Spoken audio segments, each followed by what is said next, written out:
Bismillahirrahmanirrahim. Assalamualaikum warahmatullahi wabarakatuh. Warahmatullahi wabarakatuh. Oke, pada kesempatan kali ini kami dari kelompok 1 praktikum bioinformatika, kami akan menjelaskan pada kali ini terkait bagaimana cara penggunaan software dari CrystalX dan Mega. Nah, jadi nanti akan menjelaskan ya bagaimana caranya melihat dari nama spesiesnya, kemudian daftar spesies pembanding, kemudian panjang sekuennya, kemudian ada nanti juga tabel jarak genetik serta ada bagaimana cara menggunakan konstruksi dari pohon filogenetik. Oke, untuk yang pertama kita akan mengkaji terkait CrystalX ya. Mana untuk penjelasan poin pertama itu akan dijelaskan oleh saudari Lima Dwi Tafiani. Kepada Ima dipersilakan.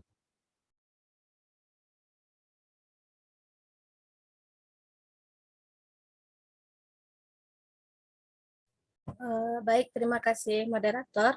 Baiklah, di sini saya akan menjelaskan tahap awal dari bagaimana kita melihat hubungan kekerabatan dari DNA yang telah kita analisis sebelumnya. Nah, di sini kita menggunakan DNA yang telah kita analisis pada pertemuan sebelumnya. Nah, di sini untuk format datanya sendiri, kita bisa membukanya pada aplikasi Notepad. Langkah pertama yaitu kita blok dulu ini, kita kopikan untuk dicek di NCBI Blast. Setelah itu kita pergi ke NCBI Blast, lalu klik Nucleotide Blast. Nah, di enter query sequence ini kita pastikan sequence DNA kita yang kita miliki. Lalu kita scroll ke bawah pada algoritma parameter. Kan di sini maksimal target sequence-nya kita pilih yang 500. Lalu kita blast.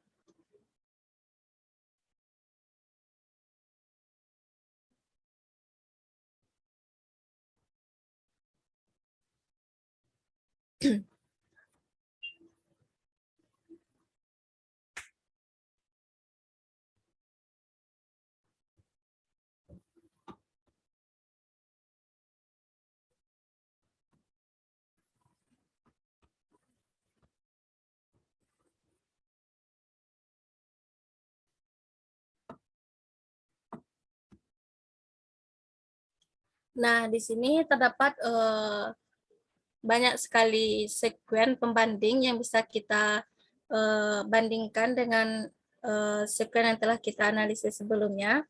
Nah, untuk di sini ada deskripsi. Deskripsi ini ada 500 spesies yang ada di NCBI yang bisa kita jadikan pembanding. Nah, selanjutnya ada grafik summary. Grafik summary ini menunjukkan bagaimana kondisi dari nukleotida yang ada di deskripsi tadi. Di sini ada yang panjang bahasanya panjang, ada juga yang pendek. Di sini kita bisa lihat. Selanjutnya ada elemen. Nah, di elemen ini kita bisa membandingkan dari data yang kita punya dengan yang ada pada NCBI. Di sini dapat kita lihat ada tanda strip. Nah, hal ini menunjukkan bahwa adanya mutasi pada spesies DNA spesies yang kita temukan atau DNA spesies yang sebelumnya telah kita analisis. Selanjutnya kita kembali ke description. Kita akan memilih beberapa spesies untuk kita jadikan pembanding dengan DNA yang telah kita temukan sebelumnya. Sebelumnya kita unselect ini terlebih dahulu. Lalu kita pilih beberapa spesies yang kita jadikan pembanding dengan sekuen yang telah kita analisis sebelumnya. Nah, di sini ada query cover. Query cover ini menunjukkan semakin tinggi persentasenya, maka kekerabatannya dengan DNA yang kita punya itu semakin tinggi pula. Di sini ada accession. Ini menunjukkan accession number dari spesies masing-masing spesies ini. Di sini kita akan memilih 10 spesies saja. Yang pertama kita coba untuk select yang ini, lalu yang ini. Untuk yang kita jadikan pembanding itu cuma kita coba cuma 10 spesies saja. Lalu yang ini.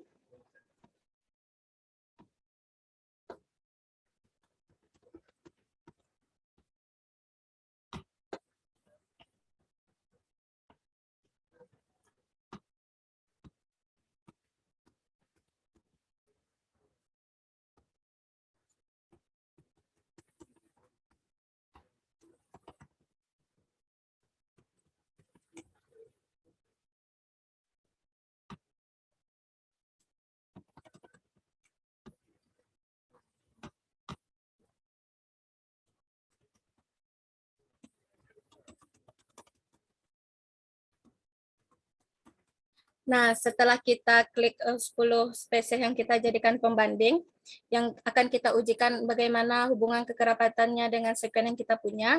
Lalu selanjutnya kita download. Nah, untuk formatnya sendiri kita menggunakan FASTA Complete Sequence. Nah, untuk analisis selanjutnya akan dijelaskan oleh rekan saya. Selanjutnya saya kembalikan kepada moderator. Oke, terima kasih kepada Rima yang sudah menjelaskannya tadi untuk poin yang pertama. Selanjutnya kita akan masuk kepada selanjutnya itu akan dijelaskan oleh saudari Zakiatul Fitri. Kepada dia dipersilakan. Baiklah, terima kasih kepada moderator.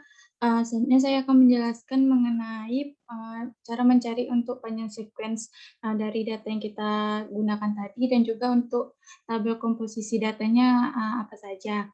Nah, tadi setelah kita download melalui format FASTA, data yang kita download tadi kita buka menggunakan aplikasi Notepad.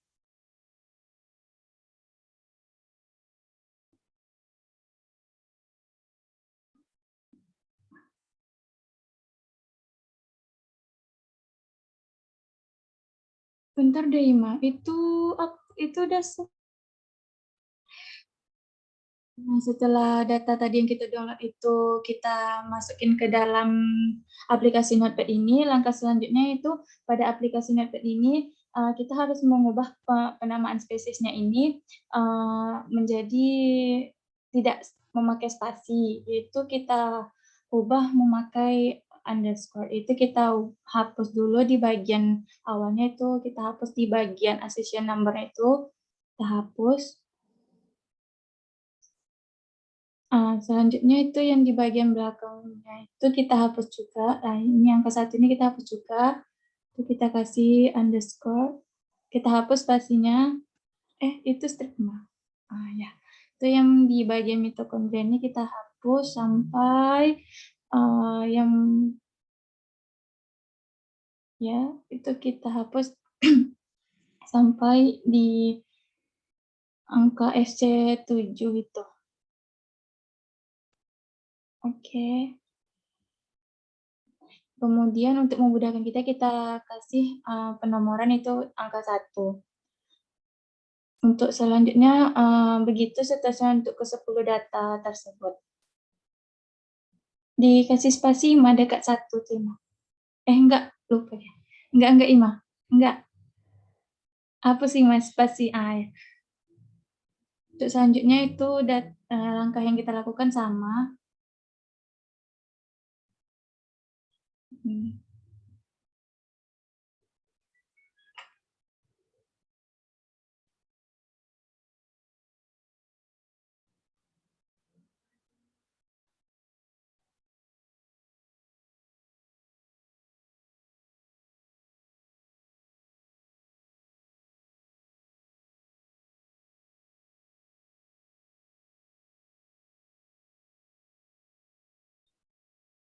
Itu kita ganti jadi 2.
Nah, kenapa kita tidak boleh memakai spasi pada sekuensi ini? Karena nanti tidak terbaca pada aplikasi X.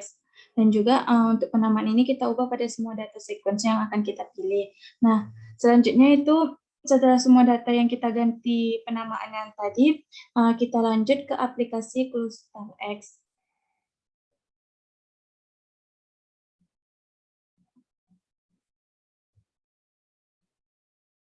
Bentar, Ki. Nggak disimpan dulu.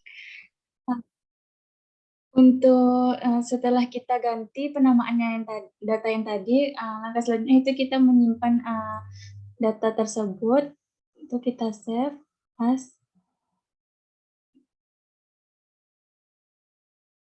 kita ganti namanya menjadi data 1.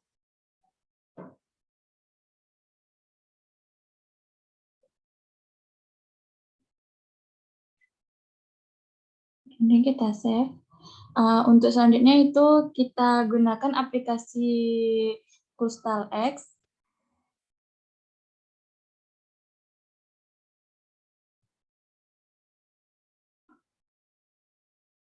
Nah, kemudian kita cari file yang kita simpan tadi,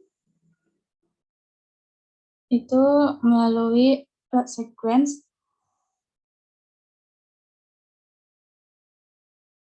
Kita cari file yang tadi itu data 1.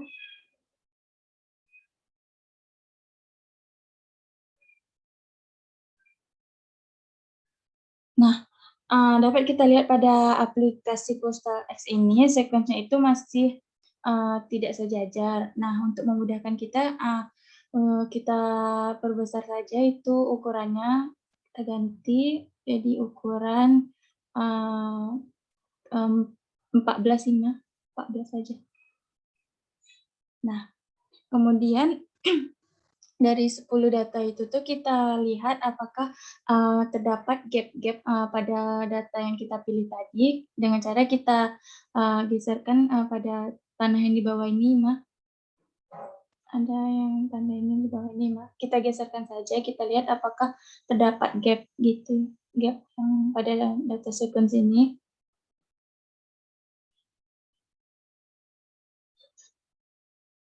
Nah, di sini dapat kita lihat pada data tersebut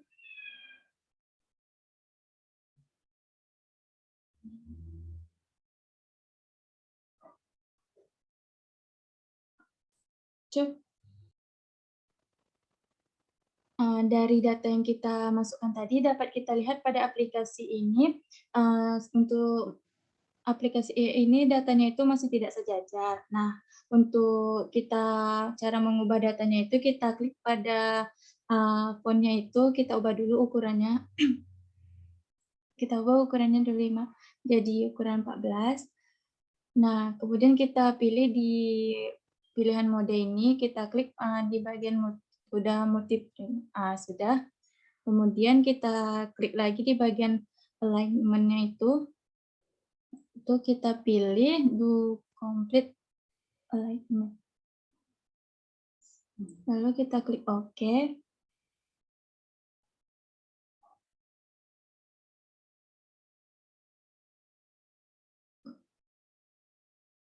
Nah, di sini nampak kita lihat pada Crystal X ini dari ke-10 data tadi itu yang kita lakukan itu tuh kita lakukan saja pengeditan pada ini nih kita sejajarkan dulu.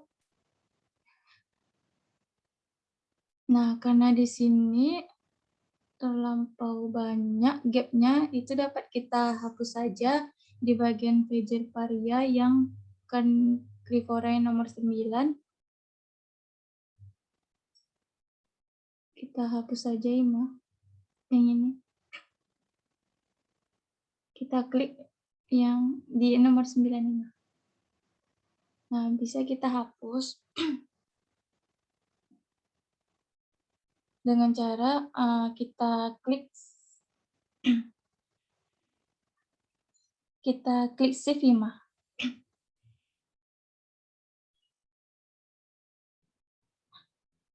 Nah, kita hapus saja di bagian itu tuh, bagian awal sampai akhir. Nah, kemudian kita hapus sequence-nya itu di bagian edit, kita klik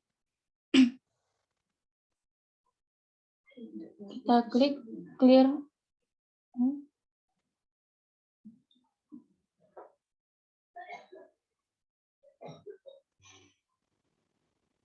Nah, yang data kita masukkan di Crystal F ini kita simpan lagi itu dengan cara save sequence-nya itu, kemudian kita pilih dengan format FASTA.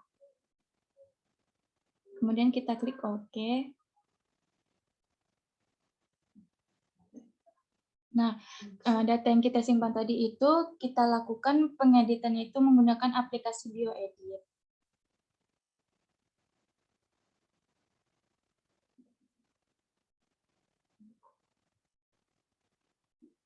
Kemudian setelah kita buka aplikasi BioEdit ini, kita masukin saja data yang kita simpan tadi. Kita cari melalui file, itu kita klik open. Kita cari data yang kita simpan tadi.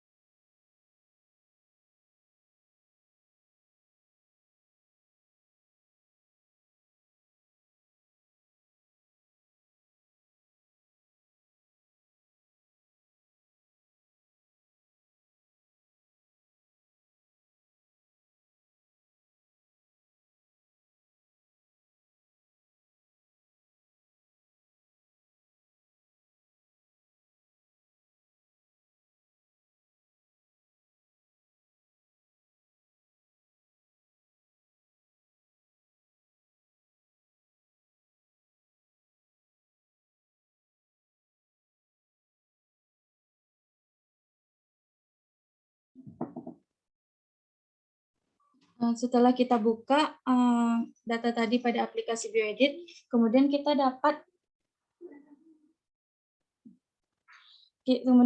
memperbesar bagiannya untuk melihat nama spesiesnya itu dengan cara kemudian kita pilih di ukuran ke-14 saja. Dan kita dapat memberi warna pada bagian itu tuh, kita klik saja, terus warnanya yaitu IMA. Lalu kita scroll, kita cari apakah terdapat gap-gap pada data tersebut.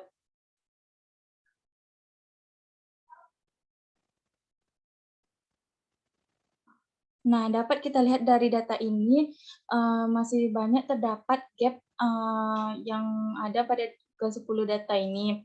Kita lakukan saja penghapusan beberapa sequence itu dengan cara mengklik pada bagian yang ke-9 ini, lalu kita klik bagian dengan menggunakan shift.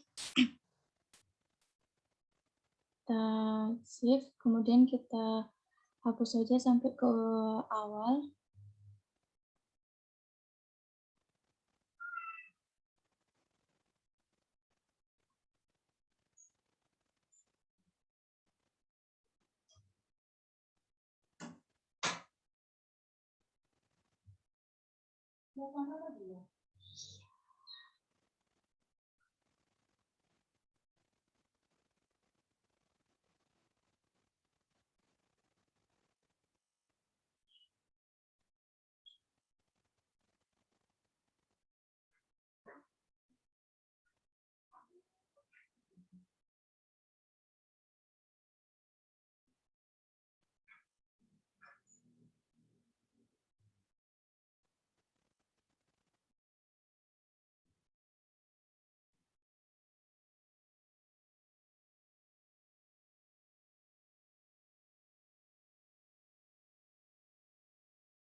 Setelah kita blok semua sekuen yang ingin kita hapus, kemudian kita klik di bagian edit.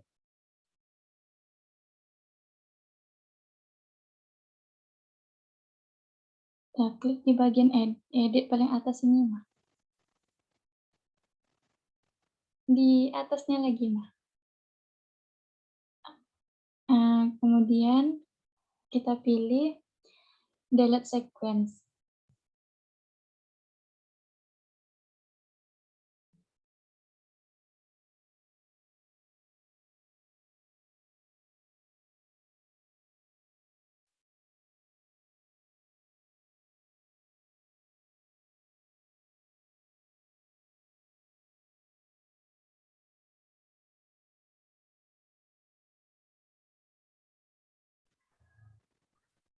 Nah, di sini dapat kita lihat masih banyak gap-gap yang ada pada data ini.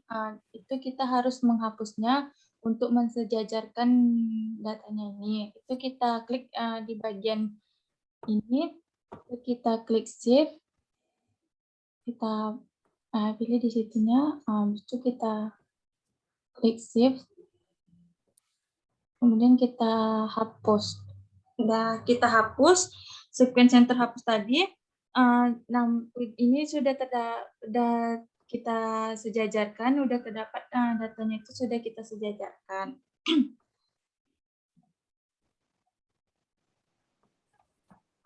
udah kan Ima?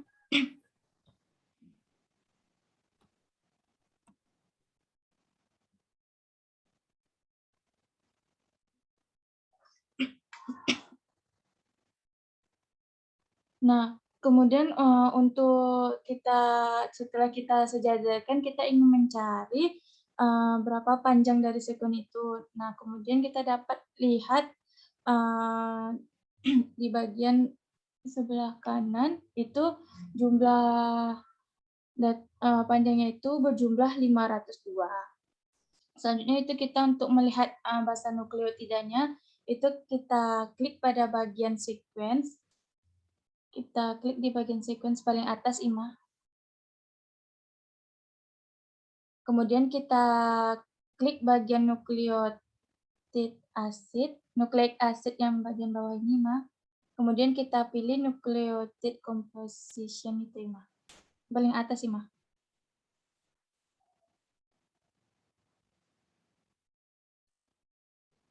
Kita pilih salah satu data itu, misalnya Vegevaria yang pertama, data yang pertama itu kita klik nucleic acid, itu kita pilih nucleoside composition.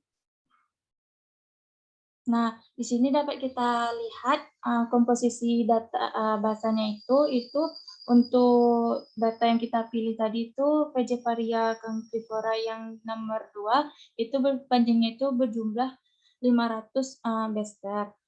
Kemudian di sini untuk bahasa yang terdapat pada data ini itu ada bahasa yang A itu jumlahnya itu 142, bahasa yang C itu jumlahnya 134, itu bahasa yang G itu jumlahnya 104, dan bahasa yang T itu jumlahnya 121. Untuk selanjutnya itu saya kembalikan ke moderator. Oke, terima kasih kepada Kia.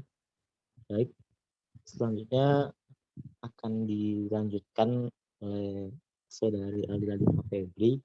Kepada Dipa dipersilakan.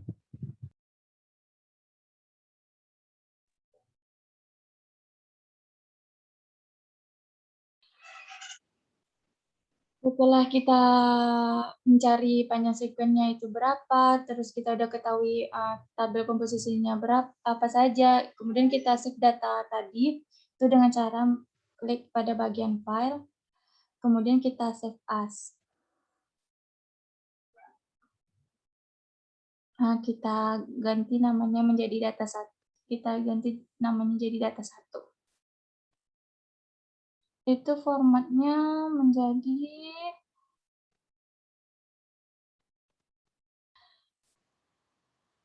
kemudian kita simpan menggunakan format pasta.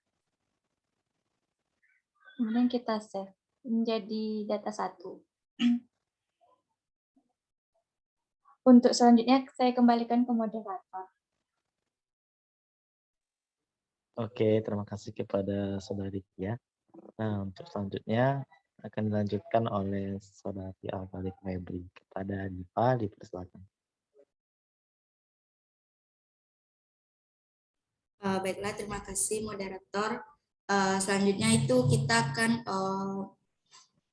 mengerjakan hasil dari sekuen tadi ke software Mega.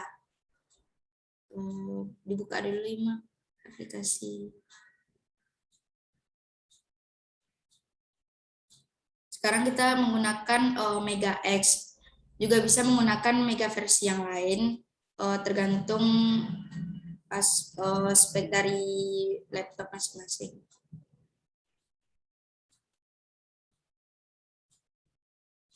Baiklah, aplikasi Mega ini digunakan untuk mencari daerah konser variasinya. Nah, untuk melihat jumlah daerah konser, kita melakukan langkah-langkah, yaitu kita buka dulu file, lalu open a file session,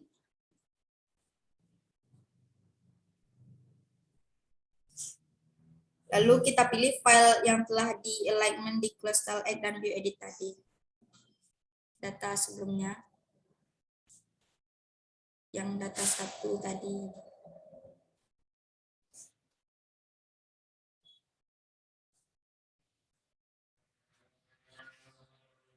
Kita open.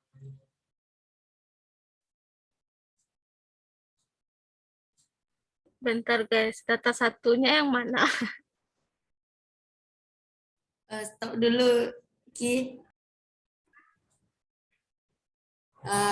Lalu kita pilih yes.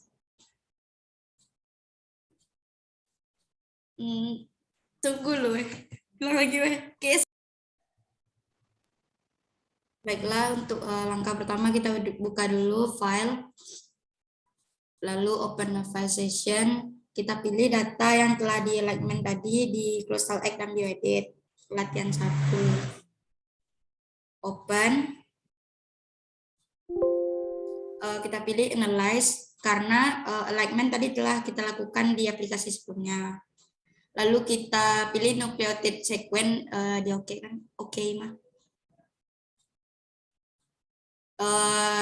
Karena kita telah melakukan protein coding jadi enggak, jadi kita pilih no. Nah, muncul ada TA dan close data. Untuk close data itu jangan kita klik karena jikalau dilakukan close data itu data atau sekuen yang akan kita olah itu bakal hilang atau softwarenya akan ketutup. Jadi kita klik TA. Nah, di sini kita mungkin Nah, di sini kita melihat sekuen yang telah di alignment tadi. Nah, untuk melihat berapa panjang sekuen yang telah diedit dan dipotong, ada di bawah sebelah kiri itu sebanyak 501. Mungkin digeser ke samping. Sampai ke ujung. Ya, berarti jumlahnya itu 1/501. Untuk melihat jumlah daerah konsernya itu kita klik highlight di bagian opsi menu yang bagian atas. Lalu conserve site. Nah, di sini kita dapat melihat jumlah daerah conserve yang mana itu ditandai dengan warna kuning. Daerah yang memiliki bahasa yang sama, tidak ada yang berubah. Untuk jumlah daerah conserve ini digunakan untuk mengetahui hubungan kekerabatan dari spesies tersebut, dan jumlahnya itu sebesar 115 dari 501 sekuen tadi. Nah, untuk melihat daerah variabel kita dapat ngeklik bagian V. Nah, di sini jumlahnya yaitu 386 dari 501 sekuen. Nah, daerah variasi ini mengetahui variasi yang terdapat pada spesies tersebut. Lalu untuk mengetahui parsimoni, kita klik bagian logo PI. Nah, di sini diketahui, mungkin di scroll 5.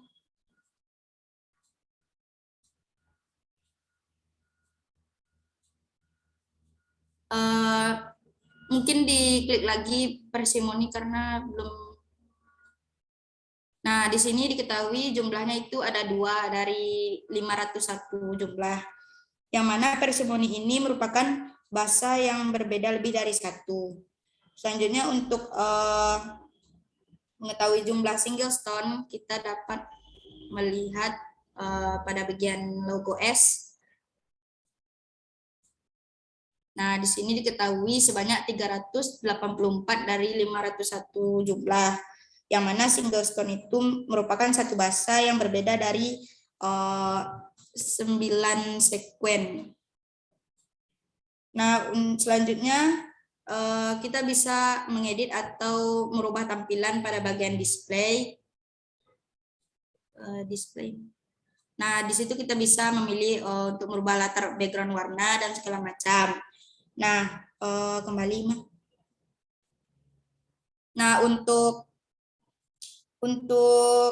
data ini kita bisa download dalam bentuk Excel, yaitu ada di opsi bagian atas, ada lambang Excel. Lalu bisa melihat statistik atau mungkin kita buka dulu pada bagian statistik. Lalu kita pilih nucleotide composition. Oke, klik oke. Nah, di sini kita dapat melihat bentuk statistik dari data kita tadi, yang mana itu dari Fagervaria spesies yang berbeda itu memiliki bahasa-bahasa yang berbeda, dan ada total dari beberapa data tersebut. Mungkin di close Ima, di minimize saja. Nah, selanjutnya kita akan melihat tabel jarak genetik. Mungkin di minimize Ima, balik ke halaman awal, klik. Nah ya, untuk melihat tabel jarak genetik kita bisa lihat pada bagian distance, pada menu distance. Lalu itu ambil pada bagian compute pairwise distance. Yes.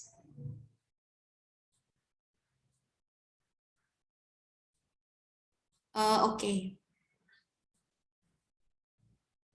Nah, di sini kita dapat melihat besar jarak genetik dari sekuen yang kita analisis, yang mana itu dapat melihat besar jarak genetiknya, dan kita dapat mengatur desimalnya. Pada bagian menu atas itu ada pengaturan desimal, bisa kita pilih 2 di belakang koma atau 5 di belakang koma. Mungkin kita menggunakan 2 di belakang koma saja, mungkin dikurangi aja ini. Ya, lagi. Udah. Mungkin ditambah lagi, Mak. Ini aja. Nah, di sini kita dapat melihat berapa besar jarak genetik dari masing-masing spesies. Nah, untuk mengetahuinya itu, jika spesiesnya itu memiliki kekerabatan yang dekat, itu nilainya akan semakin dekat gitu. Sebaliknya jikalau spesiesnya itu memiliki kekerabatan yang jauh, mungkin nilainya bakal besar.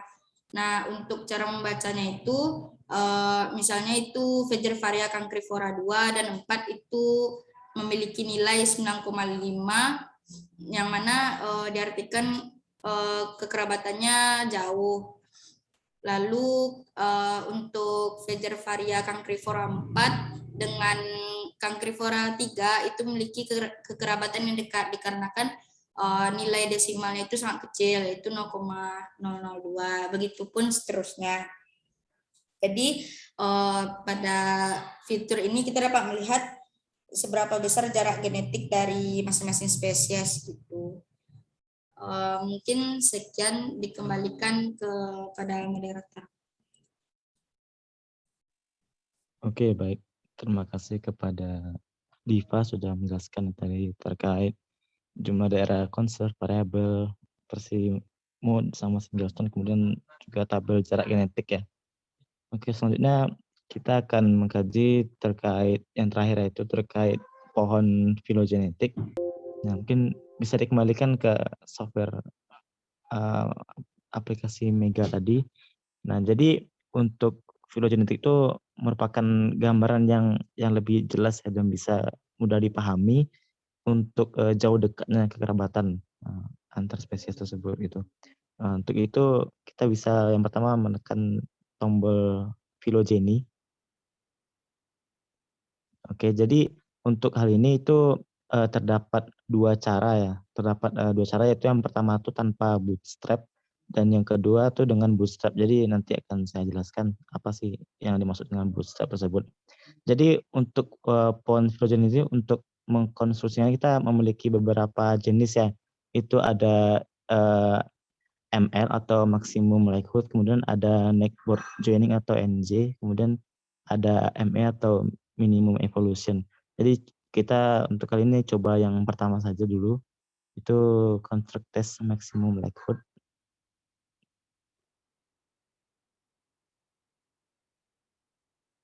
Baik, nah untuk ini pada phylogeny testnya kita sekarang pakai yang non dulu ya, jadi tanpa bootstrap. Mungkin bisa langsung di compute.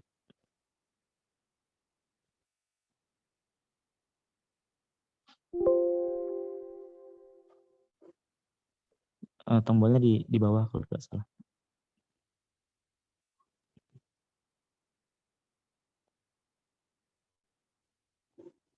Mungkin coba digeser ke atas.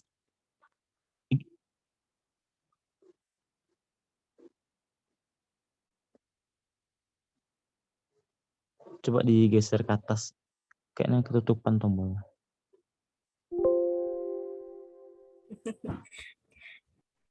Nggak bisa. Oke, langsung kita oke. Ini pada metode yang maksimum likelihood terlebih dahulu. Oke, mungkin bisa diperluas, dimaksimas untuk layarnya. Oke.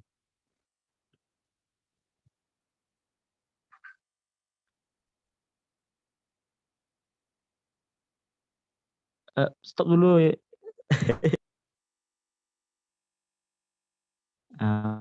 Baik, ini adalah gambaran dari pohon filogenetik ya dalam bentuk max likelihood. Jadi untuk ini yang pertama, ini karena apa ya, aturan dari nama spesiesnya masih belum sesuai dari aturan nomenklatur binomial, itu mungkin bisa kita ganti. Untuk aturan penulisannya itu bisa dilihat pada view, ditekan pada opsi view pada di atas itu, kemudian tekan pada opsi fonts atau huruf, kemudian taxon name.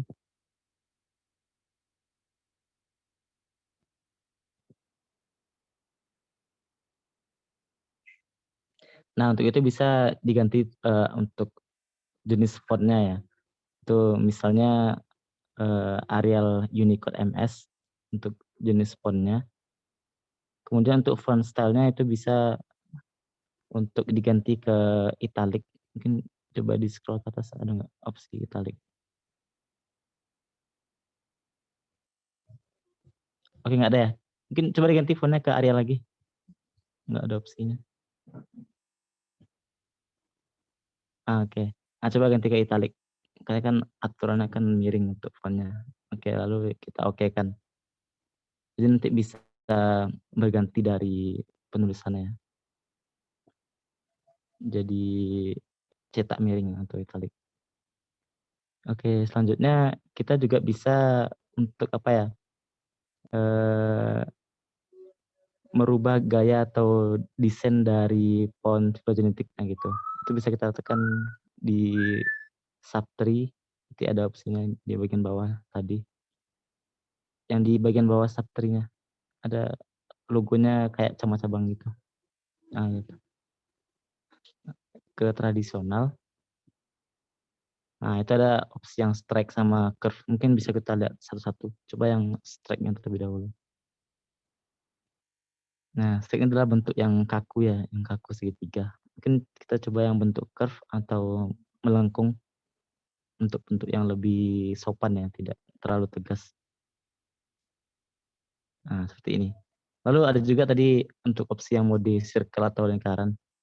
Jadi bisa dipilih ya sesuai kebutuhan dan yang mana yang nyamannya gitu untuk melihat. Tapi untuk lebih nyaman juga tuh pakai mode klasik ya, yang rectangular tadi, yang kayak persegi. Mungkin bisa dikembalikan lagi Imah ke yang mode rectangular.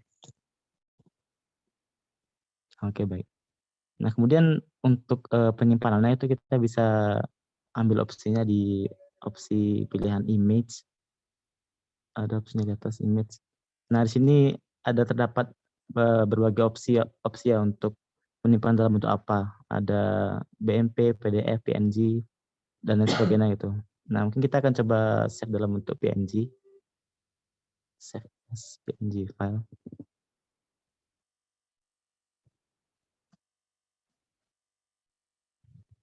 Oke, mungkin namanya bisa dikasih data 1 ML tanpa bootstrap.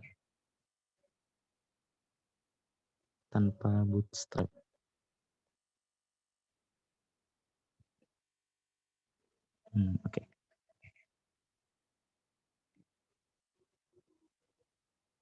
Baik, kemudian coba ke image lagi. Ada juga opsi opsi penyimpanan jikalau misalkan dari kita mau menyimpannya dalam bentuk Word, itu bisa ditekan copy to clipboard ya. Yang paling atas jadi itu nanti bisa dipindahkan ke Word dan bisa di-save dalam bentuk MS Word gitu. Oke, mungkin bisa di-minimize lagi Mah, dikembalikan ke yang aplikasi Mega tadi. Nah, itu adalah cara untuk apa ya? Untuk tanpa menggunakan Bootstrap. Nah, selanjutnya kita akan jadi kita klik lagi di bagian Phylogeny sama seperti tadi. Nah, untuk yang cara Bootstrap ini saya akan mencocokkan dengan metode yang kedua ya. Tadi kan sudah yang pertama, kita pakai yang kedua itu Neckboard Joining Tree.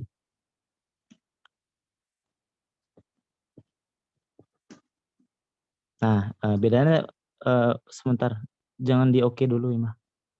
Mungkin bisa diulang lagi. Ada langkah yang tertinggal tadi. Phylogeny, ulang lagi. Neckboard Joining.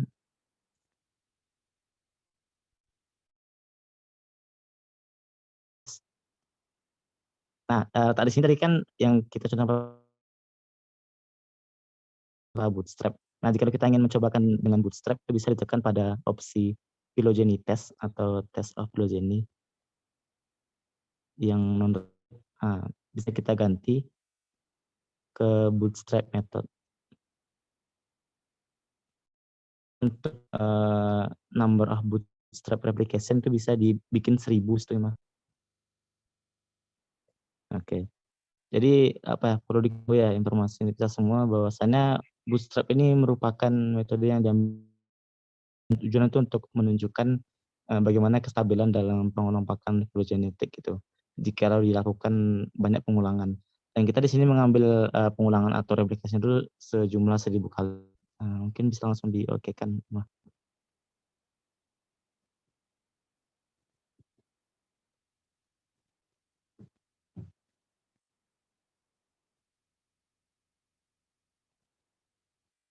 Oke. Mungkin bisa diganti dulu bentuk pohonnya, Ima?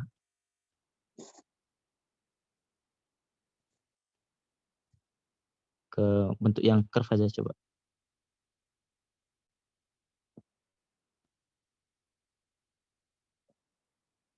Oke, coba ganti ke rectangle lagi. Soalnya tadi ada masalah juga.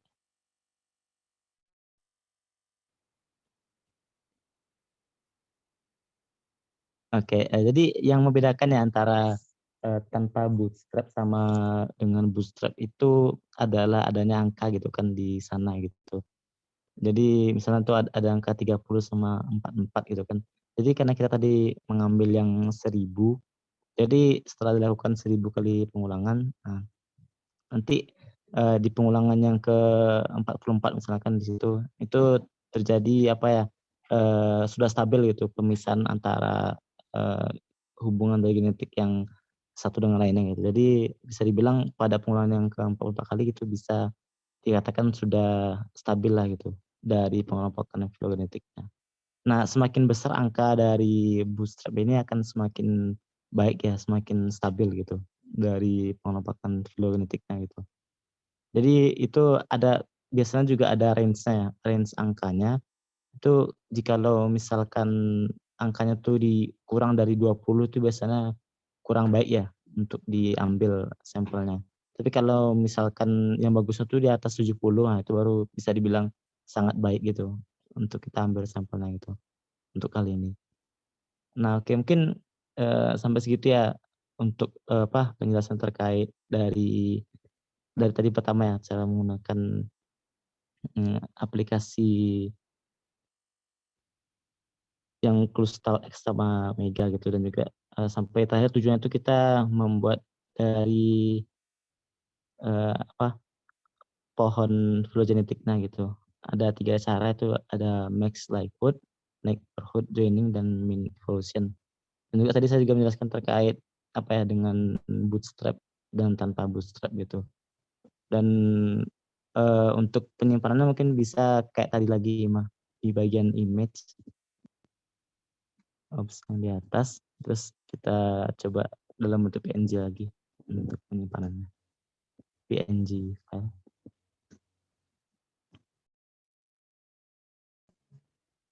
Oke, untuk namanya mungkin bisa dibikin data 1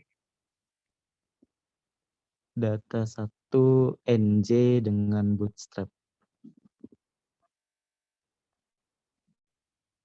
NJ dengan bootstrap.